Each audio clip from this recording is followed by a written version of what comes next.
Hello, people of God. This is my Jacob's Way TV, and I'm Dupi Dupi Singer. This is episode 144. Episode 144.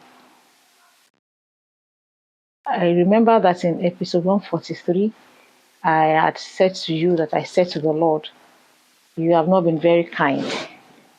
How could how could I be managing money to feed the people you have put in my care, and somebody else had um, help from other places and sources, and the person walked away from feeding your people, and you are making it like compulsory for me to keep going on with the work that you have asked me to do." You remember the story of Nabal in 1 Samuel chapter 25, the story of Nabal. Do you know that it was because of food that David could not find for his people that brought him that brought that relationship between him and Nabal that was recorded in 1 Samuel chapter 25.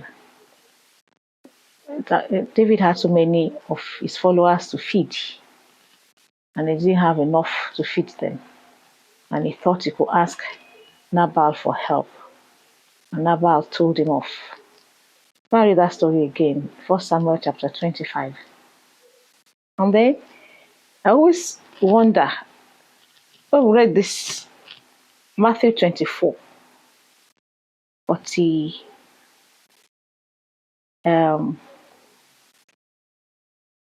45 to maybe 47. Who then is a faithful and wise servant, whom his Lord had made ruler over his household, to give them meat in due season, to give them meat in due season, to give them meat in due season. Meat is like food. Blessed is that servant, whom his Lord, when he cometh, shall find so doing. Verily I say unto you, that he shall make him ruler over all his goods. I have always wondered, to give them meat. David had to look for meat, for food, for his followers. When you are a leader, you organize, you make sacrifices. You might not eat, but you ensure that your followers eat. You will sacrifice some of the things, your own pleasure, for them to be comfortable. Now, many years after, many years after, when I had left uh, the prayer place, and I had been outside the prayer place for so long, and I'm talking about maybe like 2 years ago, I was preaching on the streets. Well, the Lord told me to preach on the streets. I'm still preaching on the streets. Um, I had this dream. In fact, I had two dreams. The first dream, I had a visitor in my house, and the visitor slept overnight in my house. I'm wondering if I have told this story before, but I'll tell it again in case I have told you before. There's a link I want to link with that my friend's story here. The visitor is like a member of the family. Please excuse me. I slept overnight in my house, and the next morning, I greeted the visitor. She refused to answer me. Well, I thought she didn't hear me, so I increased the volume of my voice. Greeted her, she didn't answer. I increased my voice again, the level of my voice or whatever. She didn't answer me. I must have tried to greet her 5 times before I realized that it was deliberate on her part not to answer me. Somehow, during the course of the day in the dream, I met that my visitor on the streets. And I was like preaching to my boys under the tree, the streets guy that the Lord had given to me. to mentor for him. She saw me there and she started to say, she used the same language that my friend said they used for her that made her leave that ministry. And she was speaking in Yoruba. I said, look at, was pointing to me, look at her. Kowere, Kowere. The literary meaning is a leader of madmen. The possible other more polished English translation would be um, an um, unofficial psychiatrist of street guys. But it does not tell the story. The real story, the meaning of Kowere Kowere is literally is that you lead a band of madmen. And she was saying, look at me, was pointing to people on the street. Look at her, she's a leader of madmen, referring to the guys that I pastor. I was very cross with her in the dream. I said, no, you don't talk about people that God had created like that. You don't refer to them as madmen because God crafted everybody's destiny. You might think they're on the streets today. Tomorrow, they might be some other thing that the Lord had planned for them to be. She went on, and I kept saying, no, I will not allow you to call them that name.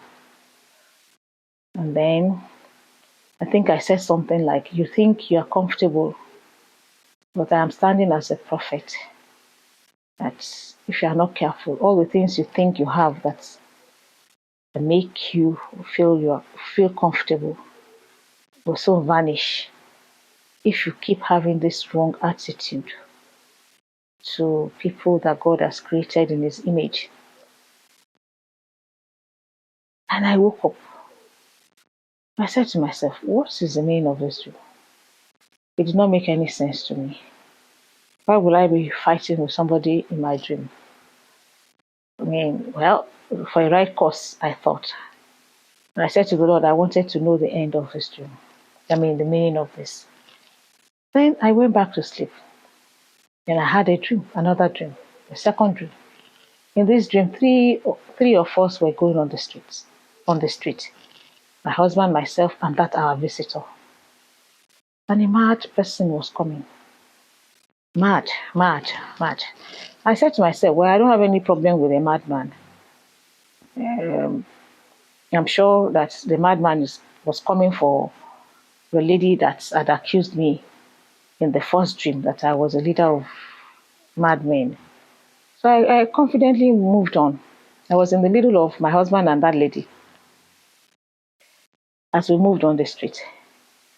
Lo and behold, the madman came directly to me and hugged me and said, Mommy, I've been going around looking for you on the street. Something told me I'll find you. The way he hugged me, I couldn't push him away.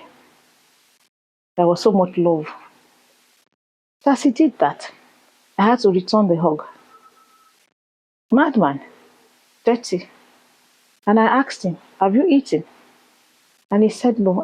He said, I know you will ask me if I had eaten. That's why I've been looking for you. I know you are the only one who will understand me, who will not misjudge me. So I now said, okay, don't worry, I'll give you money for food. So I asked my husband to help me to look for money in my bag because he was still hugging me. The madman was still hugging me.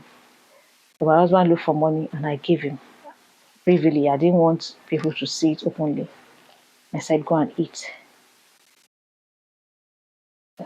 And as he thanked me very profusely, I moved on. And I moved on too. We all moved on. I couldn't have taken more than 5 steps.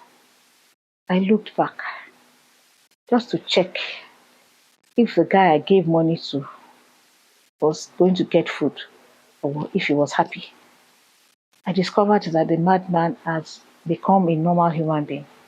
In fact, he was not a madman, he was not a man. He turned out to be a woman. She was so well dressed. You will have thought that she went, to a professional to dress her up. The makeup that she had was so beautiful. It was done by a professional. In five steps, couldn't have been more than 5 steps that I took. And then she looked at herself as if she had realization that she had been mad and she had just been made whole. She was like shy. And I went, took my steps back. I went to her, I hugged her again. I encouraged her. I said, the Lord has blessed you. The Lord has made you whole. The Lord has healed you. Don't be shy. Instead, you should be giving thanks to God and telling people about the goodness of God to you. And that was how I woke up. What could this mean? But I remembered that my friend of many years ago that I saw said she left ministry, that particular ministry, catering for the streets guy, because her friends had called her a leader of mad people. And remember that in my first dream, somebody also called me that. In this second dream, I came in contact with somebody who was mad. And the person hugged me. And somehow, through that hug and show of love, the person became better. I wondered what the Lord was trying to tell me. I don't think I got the import of it until you need to watch episode 145. I'm not doing this to trap you, but honestly, I cannot finish it in this episode.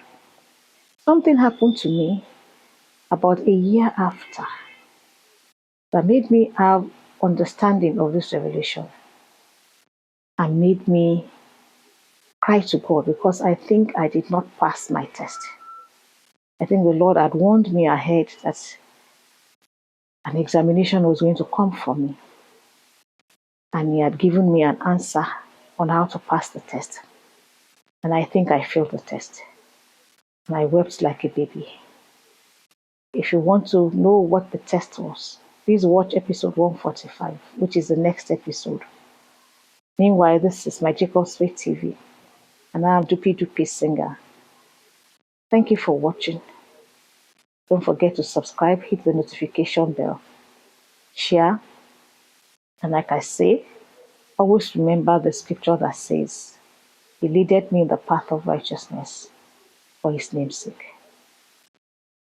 I hope you will walk in that path of righteousness, not for your own name's sake, but for His own name's sake, to the glory of God the Father.